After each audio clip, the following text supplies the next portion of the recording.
So good morning to all of you. So this is your next lecture on BSc first year. तर आपला subject आहे की special relativity first. Okay, in previous आपण काही लेक्चरमध्ये बघितलं फर्स्ट युनिटमध्ये स्पेशल थेरी ऑफ रिलेटिव्हिटी. ठीक आहे, आपण तिथला एक टॉपिक घेतला नाही की Michelson Morley theorem. Okay, Michelson Morley experiment. Okay, कारण की तो सहसा विचारला जात नाही एक्झाममध्ये. तर आपण सेकंड युनिटकडे वळू की सेकंड युनिटचा फर्स्ट टॉपिक आहे की पॉस्च्युलेट ऑफ आइन्स्टाईन रिलेटिव्हिटी थेरी. ठीक आहे, तर 2 मार्कासाठी नेहमी विचारला जाणारा क्वेश्चन आहे की give the two postulate of Einstein relativity. Okay, ठीक आहे. तर फर्स्ट पॉस्च्युलेट आहे ती प्रिन्सिपल ऑफ इक्विव्हॅलन्स. ठीक आहे, तर याच्यात काय आहे की Newton's law of motion and the classical physics law are valid and remains constant in initial frame of reference. आपण बघितलं होतं की 2 आपण फ्रेम ऑफ रेफरन्स घेतले होते आणि न्यूटन्स लॉ ऑफ मोशन आपण तिथे इन्व्हेरियंट दाखवले होते. ते फर्स्ट पॉस्च्युलेटमध्ये म्हटलं आहे की Newton's law of mechanics, Newton law of motion and classical mechanics laws valid. Okay, valid होतात आणि remains constant in or inertial frame.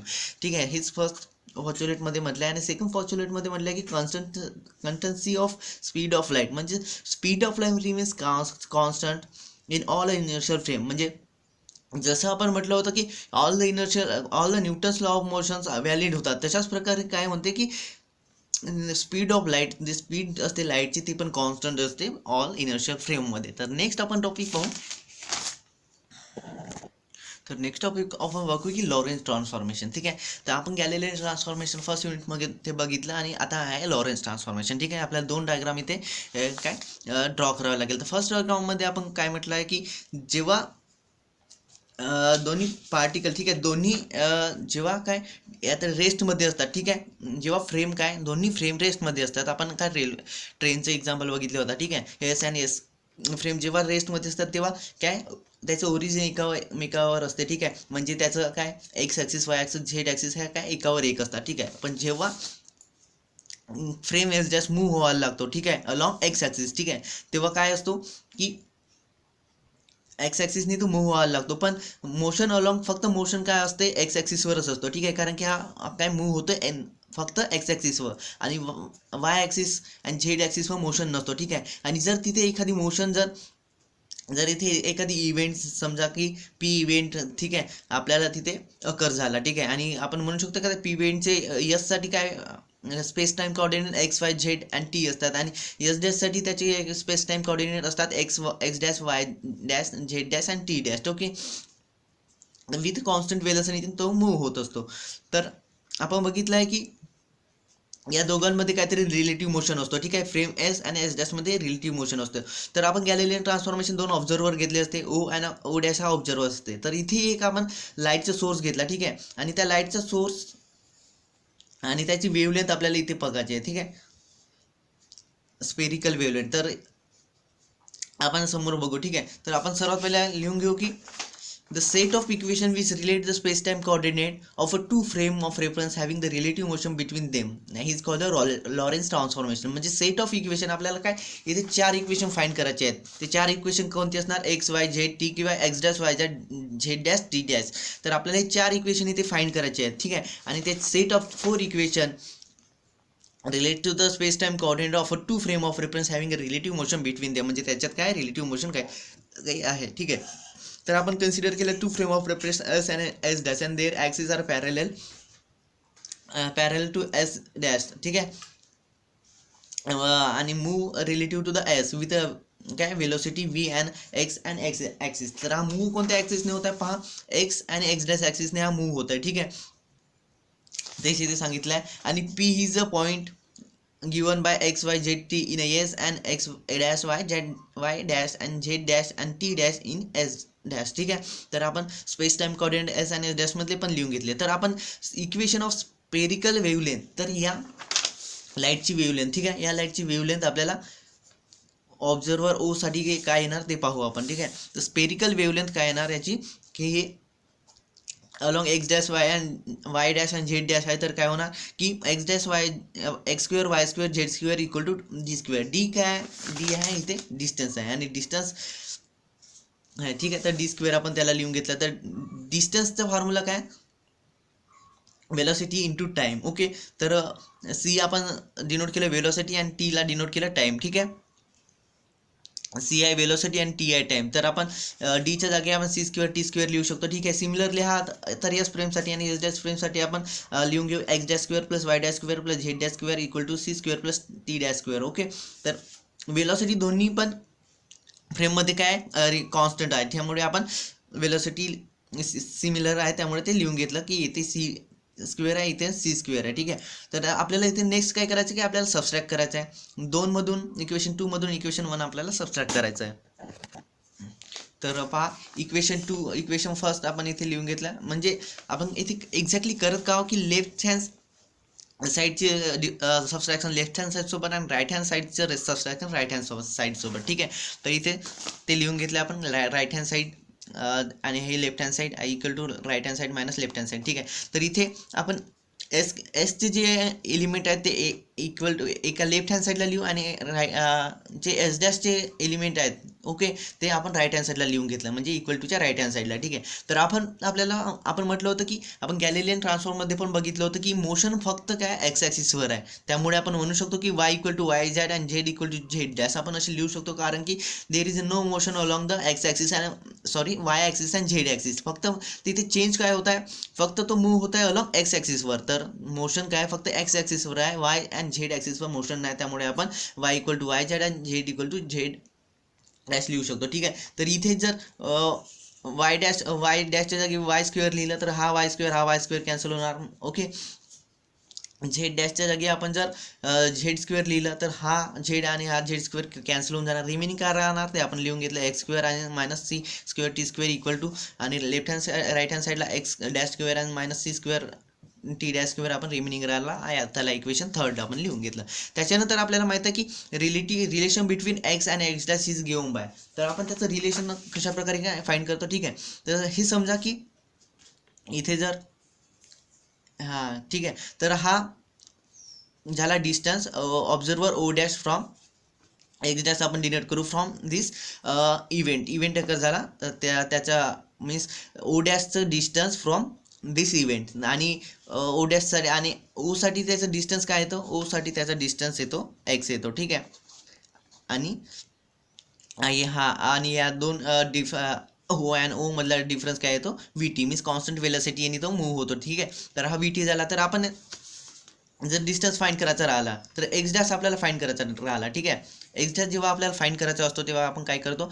ठीक आहे. तर आपल्याला माहित आहे की ही जर आपल्याला लेंथ फाइंड करायची आहे तर आपल्याकडं ही लेंथ आहे आणि ही लेंथ आहे ऑल लेंथ. ठीक आहे. तर आपण काय करतो की एक्समधून आपण जर व्ही टी आपण मायनस केलं तर आपल्याला ही लेंथ मिळते. ठीक आहे. आणि जर एक्स फाइंड करायचं असेल तर काय आपल्याला ही लेंथ आहे आणि ही लेंथ आहे मीन्स एक्स होतो. जर त्याला ॲडिशन केलं x dash plus V dash T dash V dash नाही कारण की वेलॉसिटी काय remains constant in all frame. ठीक आहे. तर एक्स डॅश व्ही डॅश आपण ते फाइंड केलं होतं. ठीक आहे. तर ते आपण लिहून घेतलं. अशा प्रकारे आपण लिहून घेतलं होतं गॅलिलियन ट्रान्सफॉर्मेशनमध्ये. ठीक आहे. तर एक्स डॅश आणि एक्सची व्हॅल्यू आपण फाइंड केली होती, परंतु आपण तिथे ते पॉच्युलेट बघितले नव्हते. ठीक आहे. परंतु आपण गॅलिलियन ट्रान्सफॉर्ममध्ये काय ते दोन पॉच्युलेट नव्हते बघितले, त्यामुळे इथे आपल्याला काय फॉर्च्युलेट अप्लाय करायचं आहे, त्यामुळे आपण इथे थोडा काय ॲडिशन करू. ठीक आहे. इथे के आणि के डॅश आपण या दोन्ही इक्वेशनमध्ये आपण काय मल्टिप्लाय केला आहे के अँड के डॅश. ठीक आहे. तर के अँड के डॅश काय आहे की इथे की हे रिलेटिव्हिटी कॉन्स्टंट आहेत. ओके. तर के आणि हे आपल्याला दोन इक्वेशन लक्षात ठेवावं लागेल. त्याच्यानंतर आपल्याला युजिंग 4 and 5 आपल्याला काय करायचं आहे, आपल्याला इक्वेशन 4 जो एक्स डॅशची व्हॅल्यू आहे इथे एक्स डॅशची व्हॅल्यू इक्वेशन 5 मध्ये पुट करायची आहे. ठीक आहे. तर एक्स डॅशची व्हॅल्यू आपण पुट करू X equal to K dash लिहून घेतला आणि एक्स डॅशची व्हॅल्यू हे आहे K X minus V T आणि प्लस हे व्ही टी डॅश आपण लिहून घेतलं. त्याच्यानंतर केला बोथ इथे रॅकेटला आपण मल्टिप्लाय करू. तर के dash X minus V T आणि के व्ही टी डॅश होऊन जाणार. ठीक आहे. त्याच्यानंतर आपण ही व्हॅल्यू आहे ही आपण लेफ्ट हँड साईडला शिफ्ट करू म्हणजे X minus K dash X minus V T equal to remaining right hand साईडला ही व्हॅल्यू रिमेनिंग राहणार. तर इथे आपल्याला काय टीची व्हॅल्यू फाइंड करायची आहे, टी डॅशची व्हॅल्यू फाइंड करायची. ठीक आहे. तर हा के डॅश व्ही आपण या साईडला शिफ्ट करू म्हणजे तो डिनॉमिनेटरमध्ये चालला जाणार. तर नेक्स्ट ठीक आहे. आपण के डॅश व्हीला आपण शिफ्ट केल्यानंतर आपल्याला टी डॅशची व्हॅल्यू मिळणार. ठीक आहे, तर आपण हे प्रत्येक टर्म आपण सेपरेटली लिहून घेऊ. X K dash V minus, ठीक आहे, मायनस आहे के dash x divided by K dash V. ठीक आहे, आणि के डॅशला याला मल्टिप्लाय केल्यानंतर हा मायनस प्लस होऊन जाणार आणि K dash V T divided bye K dash V. आणि इथे कॅन्सल होता व्ही, के डॅश कॅन्सल होणार आणि K dash K V cancel होणार. रिमेनिंग का राहणार इथे पहा, इथे के टी रिमेनिंग राहणार. ते आपण सर्वात पहिले लिहून घेऊ. के टी रिमेनिंग राहिला. इथे रिमेनिंग का राहिला आहे की एक्स, इथे एक के आणि x divided by be remaining राहणार आणि ही व्हॅल्यू हॅज इट इज आपण लिहून घेतली. तर इथे एक्स बाय बी आपण कॉमन काढू शकतो. एक्स बाय बी कॉमन काढल्यानंतर इथे काय राहणार, मायनस एक्स बाय बी आपण कॉमन काढतो. इथे प्लस के आणि इथे मायनस होऊन जाणार 1/के डॅश. ठीक आहे, तर इथे आपण इथे एक ॲडजस्टमेंट करणार आहोत. इथे के डिवायडेड बाय के मीन्स 1 होऊन जाणार, मीन्स हे आपल्याला टर्म मिळणार. ठीक आहे, फक्त इथे ॲडजस्टमेंट केली के आणि इथे न्यूमरेटर आणि डिनॉमिनेटरमध्ये के ॲड केला आहे. ठीक आहे, त्याच्यानंतर आपण इथे के कॉमन काढू शकतो. हे के आणि इथलं पण के कॉमन काढल्यानंतर इथे 1 राहणार, इथे पण 1 राहणार. ठीक आहे, तर त्याच्यानंतर पण इथे पण के आहे, इथे पण के आहे. तर बोथ टर्ममधून आपण के कॉमन काढल्यानंतर इथे रिमेनिंग टी राहणार. इथे x V of 1 minus K divided by K dash remaining राहणार. तर हा आपल्याला टी डॅशची व्हॅल्यू आपल्याला मिळाली आहे. टी डॅशची व्हॅल्यूला आपण इक्वेशन 6 लिहून घेतलं. त्याच्यानंतर इक्वेशन 4 आणि 6 म्हणजे हा इक्वेशन 6 आहे आणि इक्वेशन 4 आहे. इक्वेशन 4 हे आहे. ठीक आहे, हे आहे इक्वेशन 4 जे आपण एक्स डॅशची व्हॅल्यू फाइंड केली होती. आणि इक्वेशन 3 मध्ये आपल्याला टी पुट करायची आहे. ठीक आहे, टी डॅशची आपण व्हॅल्यू फाइंड केली आणि एक्स डॅशची आपण व्हॅल्यू फाइंड केली. ते आपल्याला इथे इक्वेशन 3 मध्ये पुट करायचे आहे. फक्त आपल्याला चेंज कुठे करायचं आहे, राईट हँड साईडला चेंज करायचं आहे आणि left hand side has it is ठेवायचं आहे. ठीक आहे, तर नेक्स्ट स्टेप पाहू आपण, ते पुट करू दोन्ही. तर पहा आपण इक्वेशन 2 आपण कसा चेंज होणार, right hand side has it is लिहून घेतली. तर इथे आपण पुट केलं काय, एक्स इथे काय होता एक्स डॅश स्क्वेअर होता. तर एक्स डॅशची व्हॅल्यू आपण पुट केली आणि त्याचा स्क्वेअर लिहून घेतला आणि मायनस काय होता C square T dash square. ठीक आहे, टी डॅश स्क्वेअरची आपण इथे व्हॅल्यू पुट केली. तर हे थोडं लेंदी प्रॉब्लेम आहे, थोडं लक्षात घ्या इथे की त्याच्यानंतर आपल्याला करायचं आहे की बोथ आपण सेपरेट केला, स्क्वेअर सेपरेट केला म्हणजे याला पण स्क्वेअर होणार, याला पण स्क्वेअर होणार. इथे आपण जर रॅकेटच्या बाहेर काढलं तर काय केला पण स्क्वेअर होऊन जाणार आणि त्या रॅकेटला पण स्क्वेअर होऊन जाणार. त्याच्यानंतर आपल्याला काय करायचं आहे, आपल्याकडे एक फॉर्म्युला आहे, आपण नेहमी यूज करतो की ए मायनस बीचा होल स्क्वेअर. तर काय येतो, A square plus B square minus twice A B. Okay, हे आपल्याकडे फॉर्म्युला आहे. तो फॉर्म्युला आपण या इथे यूज करणार आहोत. ठीक आहे, means X square V square T square minus twice of this two term X V T. Okay, त्याच्यानंतर याला पण आपल्याला सेम फॉर्म्युला यूज करायचा आहे. म्हणजे काय होणार, टी स्क्वेअर होऊन जाणार आणि याचं पण स्क्वेअर होऊन जाणार. ठीक आहे, या रॅकेटचं एक्स स्क्वेअर व्ही स्क्वेअर आणि या रॅकेटचं पण स्क्वेअर होऊन जाणार आणि twice of this two term. Okay, minus twice of this two term, minus आहे इथे मायनस येणार. ठीक आहे, minus of twice of this T and this term. त्याच्यानंतर आपल्याला काय करायचं आहे की हा के आहे, केला फुल रॅकेटनी मल्टिप्लाय करायचं आहे. ठीक आहे, मीन्स काय होणार, K square X square K square V square T square minus twice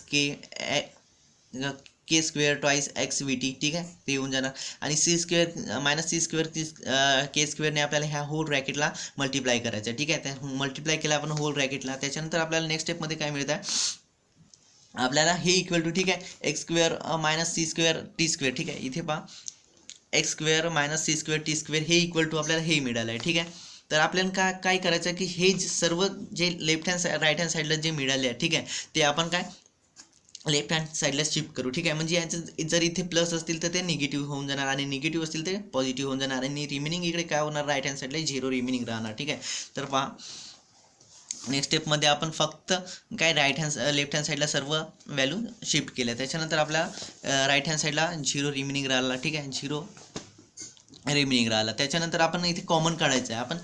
आपण कॉमन काय काढू शकतो की इथे एक्स स्क्वेअरची व्हॅल्यू कॉमन काढू शकतो आणि त्याच्यानंतर ट्वाईस काय एक्स टी आपण कॉमन काढू शकतो आणि टी स्क्वेअर कॉमन काढू शकतो. ठीक आहे, तर अशा प्रकारे आपण नेक्स्ट स्टेपमध्ये लिहून घेऊ. तर एक्स स्क्वेअर कॉमन काढल्यानंतर आपल्याला रॅकेटमध्ये अशा प्रकारे व्हॅल्यू मिळणार आणि ट्वाईस एक्स टी कॉमन काढल्यानंतर के स्क्वेअर अशा प्रकारे रॅकेटमध्ये आपल्याला कॉमन व्हॅल्यू मिळणार. ठीक आहे, आणि जेव्हा मायनस टी स्क्वेअर कॉमन काढू तर अशा प्रकारे हे कॉन्स्टंट टर्म आपल्याला मिळणार. त्याच्यानंतर जी नेक्स्ट स्टेप आहे आपल्याला इक्वेट करायचं आहे, ठीक आहे. Equating the constant term to zero, जर ही कॉन्स्टंट टर्म आहे त्याला इक्वेटिंग टू झिरो करायचं आहे, मीन्स हे इक्वल टू झिरो आपल्याला लिहायचं आहे, ठीक आहे. हे झाले constant term. C square K square V square minus C square K square equal to zero, ठीक आहे. त्याच्यानंतर आपण इथे काय के स्क्वेअर कॉमन काढू शकतो, या दोन टर्ममध्ये के स्क्वेअर कॉमन काढला. त्याच्यानंतर आपल्याला हे टर्म राईट हँड साईडला शिफ्ट करून टाकू. शिफ्ट केल्यानंतर आपल्याला अशा प्रकारे K square equal C square minus V square equal to C मिळणार, ठीक आहे. त्याच्यानंतर हे रॅकेट आपण काय लेफ्ट हँड राईट हँड साईडला शिफ्ट करू. शिफ्ट केल्यानंतर हा डिनोमिनेटरमध्ये सीच्या डिनोमिनेटरमध्ये चालला जाणार. अशा प्रकारे मिळणार C square K square equal to C square divided by C square minus V square. त्याच्यानंतर आपण इथे सी स्क्वेअर कॉमन काढू. सी स्क्वेअर का कॉमन काढतो, बाय हा इथे न्यूमरेटरमध्ये सी स्क्वेअर आहे आणि सी स्क्वेअर इथे कॉमन काढल्यानंतर कॅन्सल होऊन जाणार सी स्क्वेअर, ठीक आहे. तर सी स्क्वेअर कॉमन काढल्यानंतर इथे 1 उरणार आणि इथे V square divided by C square होऊन जाणार. हा सी स्क्वेअर कॅन्सल होऊन जाणार आणि रिमेनिंग काय राहणार 1 minus V square C square, ठीक आहे. अशा प्रकारे 1 divided by 1 minus V square C square इथे रिमेनिंग राहिला. तर हा इथे काय के स्क्वेअर आहे, तर हा स्क्वेअर आपण या साईडला शिफ्ट केल्यानंतर हा काय अंडर रूट होऊन जाणार, तो अंडर रूटमध्ये चालला जाणार, ठीक आहे. तर अंडर रूट ऑफ 1 इथे काय येणार, अंडर रूट ऑफ 1 1च येणार आणि बाकी आपण डिनोमिनेटरमध्ये under root of 1 minus V square C square लिहून घेतलं, ठीक आहे. त्याच्यानंतर त्याला इक्वेशन 8 लिहून घेतलं. त्याच्यानंतर आपण काय करायचं, equating the coefficient of twice X T to zero, म्हणजे ट्वाइस एक्स टी हे पहा हे झालं ट्वाइस एक्स टी आणि हे झालं त्याचे कोएफिशिएंट. तर ह्या कोएफिशिएंटला आपल्याला काय करायचं आहे, त्या कोएफिशिएंटला इक्वल टू काय आपल्याला झिरो करायचं आहे, ठीक आहे. तर इक्वेट पहा इथे आपण हे कोएफिशिएंटला इक्वल टू झिरो लिहून घेतलं आणि जर आपण केची व्हॅल्यू, ठीक आहे, इथे के आहे, इथे के आहे, केची व्हॅल्यू आणि इथे पण के आहे. जर केची व्हॅल्यू आपण 9मध्ये पुट केली आणि सिम्प्लिफाय केलं तर आपल्याला काय के डॅशची व्हॅल्यू मिळेल, ठीक आहे. तर हे सिम्प्लिफिकेशन खूप मोठा होता आणि आपल्याला क्वेश्चन विचारला जातो फक्त 6 मार्कासाठी, ठीक आहे. तर 6 मार्कासाठी इतकं आपण टाइम स्पेंड करू शकत नाही. तर ही डायरेक्ट व्हॅल्यू आपण लिहून घ्यायची की के डॅशची पण व्हॅल्यू काय येते तीच येते, ठीक आहे. 1 divided by under root of 1 minus V square C square, कारण की हे आपण डायरेक्ट लिहिलं नाही तर आपण इथे खूप टाइम जाणार, ठीक आहे. फक्त आपल्याला इथे लक्षात ठेवावं लागेल की के आणि के डॅशची व्हॅल्यू सेम आहे आणि याच्यावरून के डॅशची व्हॅल्यू लिहिते आणि केची व्हॅल्यू आपण इथे पुट केल्यानंतर आपल्याला के डॅशची व्हॅल्यू अशा प्रकारे मिळते. तर आपल्याला काय इक्वेशन 8 आपण फाइंड केला, तर इक्वेशन 8ला आपण काय 4मध्ये पुट करू. तर 4 इक्वेशन कोणता आहे, इक्वेशन 4 म्हणजे एक्स डॅशची व्हॅल्यू, ठीक आहे. तर केची व्हॅल्यू आपण फाइंड केली ते आपण इथे काय केची व्हॅल्यू इथे आपण पुट करू, ठीक आहे. केची व्हॅल्यू पुट केल्यानंतर आपल्याला मिळणार आहे, ठीक आहे. केची व्हॅल्यू ही झाली केची व्हॅल्यू आपण फाइंड केली होती आणि केची व्हॅल्यू तिथे पुट केल्यानंतर एक्स डॅश इक्वल टू ही झाली केची व्हॅल्यू आणि एक्स मायनस व्ही टी आपल्याला इक्वेशन 4मध्येच होतं, ठीक आहे. अशा प्रकारे आपण त्याला लिहू शकतो, ठीक आहे. त्याच्यानंतर आपल्याला इक्वेशन 10 आपल्याला फाइंड केला के डॅशची व्हॅल्यू आणि के डॅशची व्हॅल्यू आपण इथे के डॅशची व्हॅल्यू आपल्याला टी डॅशची व्हॅल्यू इथे पुट करायची आहे, ठीक आहे. के डॅश इथे के डॅश आहे, ओके. के सॉरी इथे के आहे आणि के डॅश म्हणजे हे इथे के डॅश आहे, ठीक आहे. तर के डॅशची व्हॅल्यू जर इथे आपण पुट केली टी डॅशच्या इक्वेशनमध्ये, टी डॅशच्या इक्वेशन म्हणजे इक्वेशन 6मध्ये, तर आपल्याला काय मिळणार पहा की हे झालं केची व्हॅल्यू आपण के डॅशची व्हॅल्यू इथे पुट केली, ठीक आहे. आणि हे इक्वेशन जर आपण हे इक्वेशन सॉल्व्ह केलं तर आपल्याला इथे आपण हे पण खूप लेंदी आहे, ओके. जर याला पण आपण डायरेक्टली आपण लिहून घेणार आहोत, ठीक आहे. ते पण तुम्हाला लक्षात ठेवावं लागेल आणि एक्झाममध्ये तुम्हाला डायरेक्टच विचारलं जाणार की हे 4 इक्वेशन फाइंड करा, ठीक आहे. तर टी डॅश इक्वल टू जर त्याला त्या रॅकेटला सॉल्व्ह केल्यानंतर आपल्याला अशा प्रकारे मिळणार T minus X V minus C square. तर हे पण थोडं आपल्याला लक्षात ठेवावं लागेल, ठीक आहे. आणि डिवायडेडमध्ये तो 1 minus V square under root of 1 minus V square C square राहणार. तर आपण काय फाइंड केली, एक्स डॅशची व्हॅल्यू फाइंड केली, टी डॅशची व्हॅल्यू फाइंड केली आणि वाय डॅश आणि एक्स झेड डॅशची व्हॅल्यू आपल्याला माहीत आहे, ठीक आहे. तर complete set of Lorentz transformation. तर एक्स डॅशची व्हॅल्यू आपण फाइंड केली X minus V T divided by under root of 1 minus V square C square. Y dash आणि एक्स डॅश मीन्स वाय आणि एक्स ॲक्सेसिसवर मोशनच नसतो, ठीक आहे. फक्त मोशन असतो काय एक्स ॲक्सिसवर, त्यामुळे Y dash equal to Y आणि Z dash equal to Z आपण लिहू शकतो. आणि टी डॅशची व्हॅल्यू आपण फाइंड केली T minus X V divided by C square divided by under root of 1 minus V square C square, ठीक आहे. तर आपल्याला ही व्हॅल्यू लक्षात ठेवायला लागेल, ठीक आहे. इथे फक्त ॲडजस्टमेंट केली आहे, ठीक आहे. तर आपण जेव्हा 10 हा इक्वेशन 10मध्ये 10 इक्वेशन 6मध्ये पुट करू, ठीक आहे. तर या रॅकेटची व्हॅल्यू आपण इथे डायरेक्टली लिहिली आहे. त्याला पण सिम्प्लिफाय केल्यानंतर खूप मोठा प्रॉब्लेम होऊन जाणार आणि सिम्प्लिफाय केल्यानंतर ही डायरेक्टली व्हॅल्यू आपण पुट केली आहे, ठीक आहे. आणि पुन्हा इथे पण एक डायरेक्टली व्हॅल्यू आपण पुट केली होती की जर आपण इक्वेशन 8, ठीक आहे. इक्वेशन 8 आपण 9th मध्ये पुट केल्यानंतर आपल्याला आणि सिम्प्लिफाय केल्यानंतर के डॅशची व्हॅल्यू आपल्याला मिळते आहे. ठीक आहे. आणि के डॅशची व्हॅल्यू आपण डायरेक्ट लिहिली, सिम्प्लिफाय केल्यानंतर हा खूप मोठा इक्वेशन होऊन जाणार. त्यामुळे के डॅशची व्हॅल्यू आपल्याला डायरेक्टली पुट केली, ती व्हॅल्यू आहे जी केची व्हॅल्यू आली होती, ती पण के डॅशची व्हॅल्यू आपल्याला मिळत आहे. ठीक आहे. तर हे झालं लॉरेन्स ट्रान्सफॉर्मेशन. तितकं काही इम्पॉर्टंट आहे पण लेंदी प्रॉब्लेम आहे, विचारला जात नाही सहसा एक्झाममध्ये कारण की खूप मोठा प्रॉब्लेम आहे.